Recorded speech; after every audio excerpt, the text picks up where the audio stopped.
Hey guys, welcome to the bus build. I haven't done much like full-on video vlogging of the creation of this bus, so I'm going to hopefully start to do that now.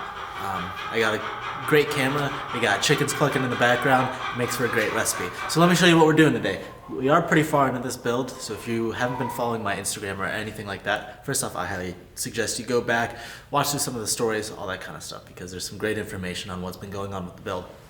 What I'm working on today is preparing the bus for solar panels, because those just got delivered today. Way ahead of schedule. They weren't supposed to be here until Wednesday. It's Thursday. So we got them basically a week ahead of schedule. I ordered, they had to come in blocks of 10, so I ordered 550 watt bifacial solar panels that are going to be mounted on the roof of the bus using XR1000 rails. To do that, we've got these little feet here. Unfortunately, because of the curvature of the bus roof, I need to add a little block to the bottom of these feet to allow them to sit 90 degrees on the edge of the bus. That way I can move them out, put the rails at a proper spacing for the solar panels. And this should theoretically hold 6 panels on the roof of the bus. We'll see. We're going to give it a shot.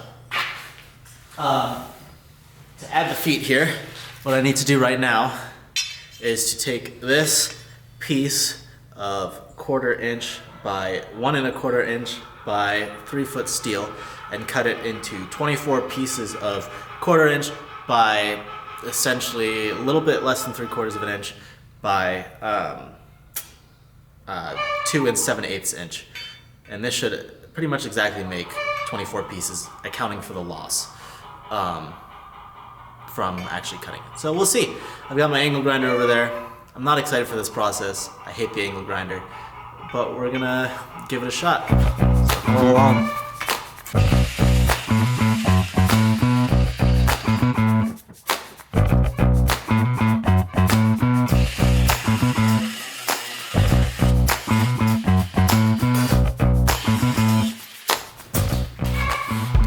That's one. This is gonna be a frustrating process.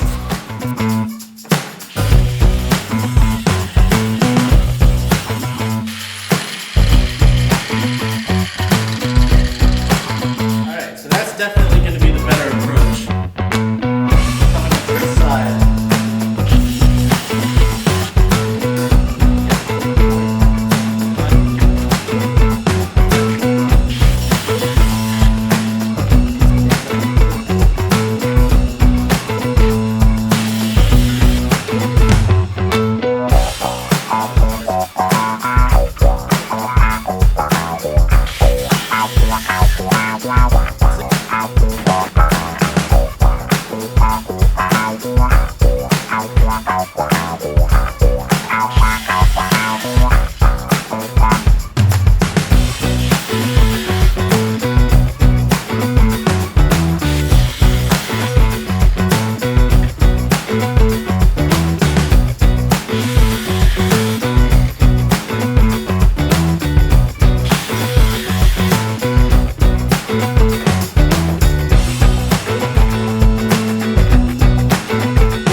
We've got our 12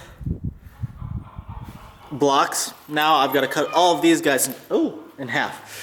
So these all got to get cut in half, and then after that, that'll get epoxy. I got to figure out exactly how I want to mount these so that I can safely do that. We'll see.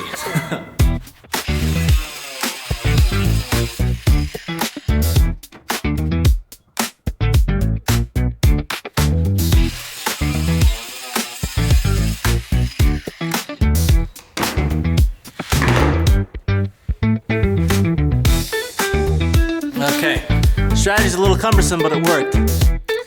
So I'm gonna have to clamp it to the edge of the table, cut one half, spin it around, cut the other half. These are really hot.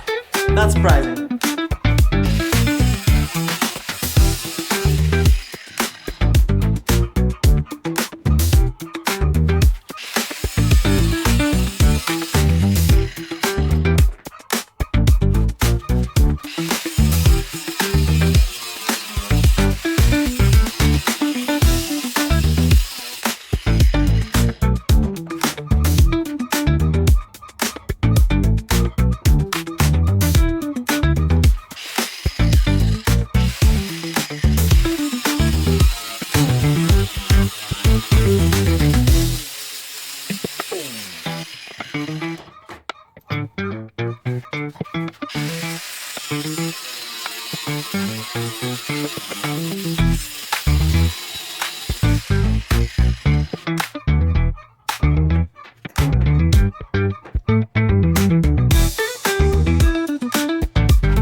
We've got all 24 pieces right here. Thankfully, oh well, almost. I also have these ones still bolted to the table. And this one's not quite done yet. I didn't make it all the way through. But I can now attach those on once those cool down. They're not perfect by any means. I mean, if you look at that edge, it's really not great. But as long as I have a flat edge, which I do because I cut these in half, flat edge inwards, because that's what's going to be contacting with the bus, and I make that parallel with the like side here, it'll be fine. Like, it's not going to cause any issues. It'll just be cosmetic on the outside. But if anyone's going up that far into my bus to look, what's wrong with you, bro? Like, get off my bus.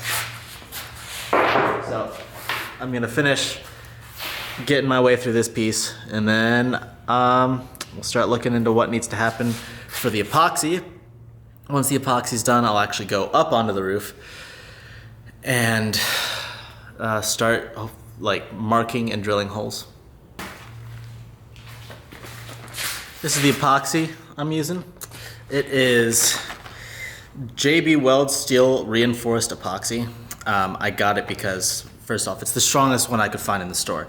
It's 5,020 PSI strength, and it also has a 550 degree, like it can withstand up to 550 degrees, which is unnecessary, but great. I really don't want to have to worry about these in any sort of temperatures whatsoever. I just want it to be, you know, if the bus roof heats up and, you know, it's metal, it's conducting, if I'm down in Mexico or something, I don't want to have to be worrying about whether or not my solar panel welds are gonna fall off the roof and then take my whole solar system with it. That would not be fun in the middle of nowhere. So, got extra strength here. Unfortunately, the drawback is instead of like the Gorilla stuff, which was a 5-minute set time, this has a 4 to 6 hour set time and then a 15-hour cure time. Hopefully I can start marking with it at that 4 to 6 hour mark. So I've got grade 8 3/8 inch bolts. It's got 2 grade 8 washers and a nylon locking nut. I got the information for how to do this off of Chuck Cassidy's channel. I've been watching his stuff for a lot of stuff. He's great. He runs a bus building business and has a lot of experience with what works and what doesn't. So I've been following a lot of what he's done, including the way I did my subfloor and various other things like that. But I did go off script a little bit. He just did stainless steel, which I don't, I'd rather do as strong as possible. So I went grade 8, which is the strongest I could find in the store. This is also what I have holding up my outdoor unit of my mini split. It's what I'm using to bolt in my water tank, the strap hooks for my water tank. I've just gone with the working load limit just way up and above what I need, because I never want to run into any issues. And also, if I want any sort of expansion or anything like that, I want to have that freedom without having to replace everything. So overkill on the strength of everything was my motto. So that's why I did that. And he also, for these little blocks, his choice was aluminum flat, and I went with steel flat. Part of that was because of galvanization between metals. you know, this is stainless steel, and I really want these to be able to last for as long as they possibly can, and I don't want to have to be worrying about any corrosion. So steel on steel instead of aluminum on steel. I have a lack of knowledge when it comes to that kind of stuff, but from what I've read, you don't want to mix metals together, especially in the elements. So steel on steel is what I'm rolling with. But yeah, that's about all that I've differed. I'll take you onto the bus real quick before I start epoxy welding these on, so that I can show you exactly what the plan is for how we're bolting these in. So let's go. Okay, so each of those blocks is going to need to go through one of these hat channels. So I'm going to put the bolt end on the inside here, so it's going to face this way. The nylon nut is going to be up on the roof. The reason why is because I didn't do a roof raise on this thing. As you can tell, I'm almost touching it, and I need as much roof space as possible. Now, if I did it this way, I would probably need a 2x2 to actually like clear this before I can put my ceiling in. That's an extra 3/4 of an inch that I'm losing on the ceiling versus what I am doing, which is a 1x2. So to solve that, just put the bolt on the inside, you know, right through here, and that way 1x2 will clear it. I can put my flexible plywood over it, and then put whatever, I think I'm gonna do some sort of wallpaper thing over that, and figure out exactly how I want to do lighting from there. So that should be the simple solution. We'll see how it works out. I'm pretty confident in it. That's all I can be. You know, this whole project is, I have no idea what I'm doing, and I'm figuring it out as I go. So let's go get some stuff glued so that we can get measured out and do this. Okay, as you can see, I've got my army of L brackets laid out right here. I think my strategy is going to be place the epoxy on each of these, glue it on, lay it on there, and then once all of them have been laid on, I'm going to come in with a 2x4 and clamp it on top. That'll hold it in place, nice and steady, and then I won't have to worry about it for the next, well, 15 hours as it dries. We'll see if that works out. All right, I'm running out of film storage. I didn't get to film it all happening, but they are all nice and glued up. So let me bring you in closer. So I went up on the roof and determined exactly how these would need to be placed in order to make this work. So every single one of these is lined up directly at the edge of that opening and made straight, and that's all it needed. You know, it'll lay far enough out from there. So I don't actually want to end up putting that 2x4 on now, just because I think if the way I place it, it's gonna move everything around. So it's gonna settle here. It should be fine, as long as, even if people bump the table, it's pretty stable on there, so we should be okay to just let it be. Okay, it's a little windy, so I didn't want to bring my camera up here, but as you can see, I'm going through with these feet on the roof here, and I'm sliding it out until these are 90 degrees. I'm just using my measurement app, so you can see it's 90 degrees with the bus. I did make sure before I did this that the bus was level from side to side. It is definitely not level front to back. We are at about a 2-degree slope, but from side to side we are level, so I can use 90 degrees as my measurement indicator.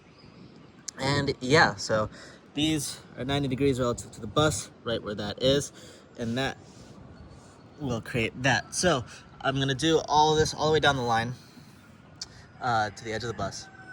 Then I'm going to take a snap line, go parallel to the bus, and get a good average between these. And from there, snap the line, then go through, put an X at all the spots where I want to drill through the hat channels. And then drill through the hat channels, pack these guys with butyl tape, bolt them in, and then bring the rails up. So, yeah. It is apparently far too bright outside for my camera to pick up anything on the roof, so I'm probably going to have to shoot that with my phone. not ideal. But I'll get that to you in a second. For now, I'm going to show you what it looks like from the inside. Okay? So, we've got our bolts here in each of these channels. A good number of them are fairly centered. Some of them, like that one, not so much. But they're all held within the hat channel.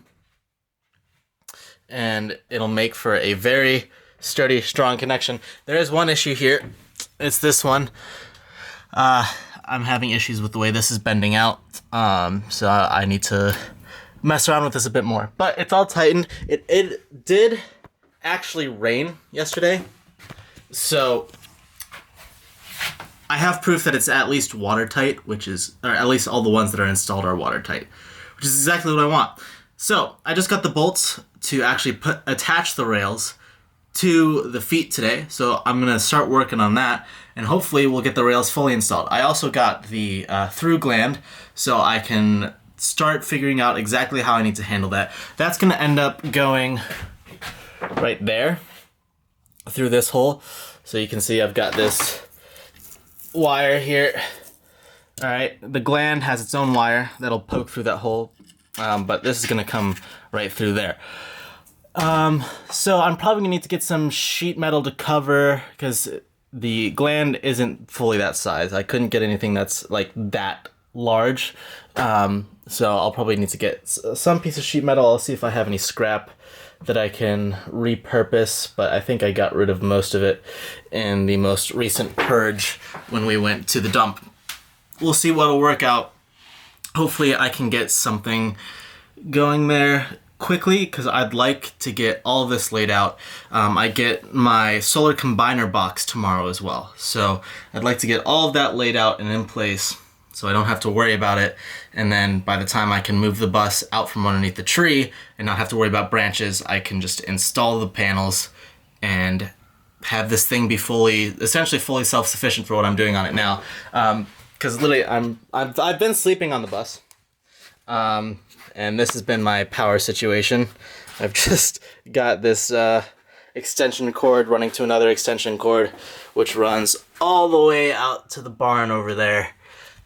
And that's how I've been getting power. So, yeah, that's the situation. I'm gonna get started on it, and it's Easter, so happy Easter.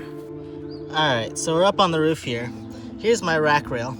Okay, and from what this is the bolt. It's a special bolt by IronRidge.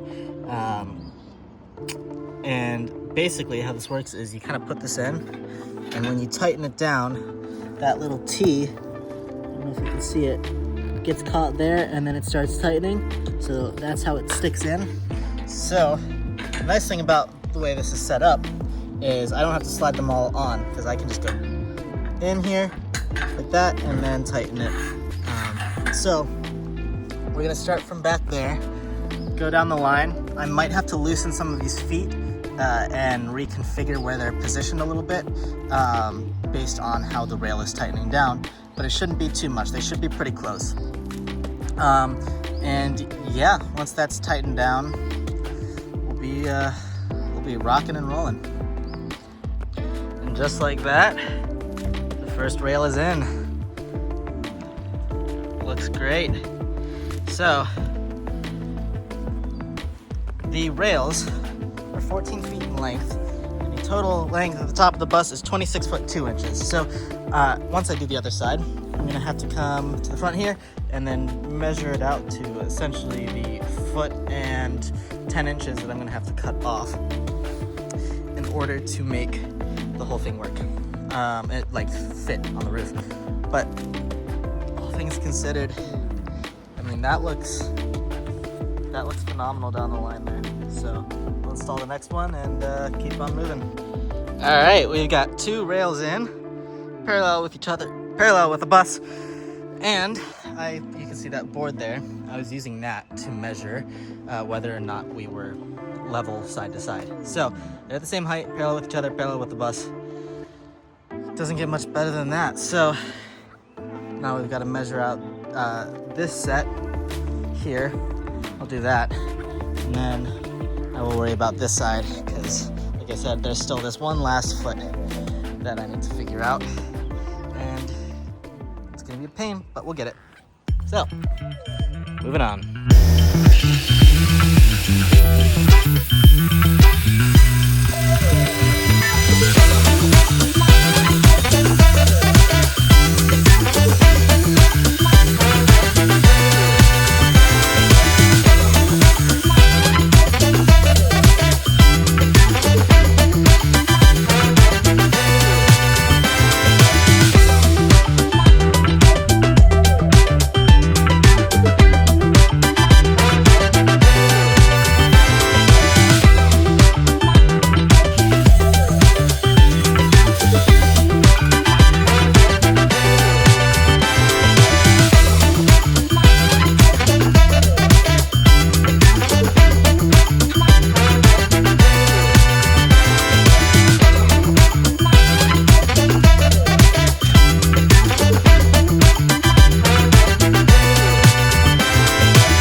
Sun's going down, and I think I can say that I'm very happy with how this project turned out, and I'm also very glad that it's done.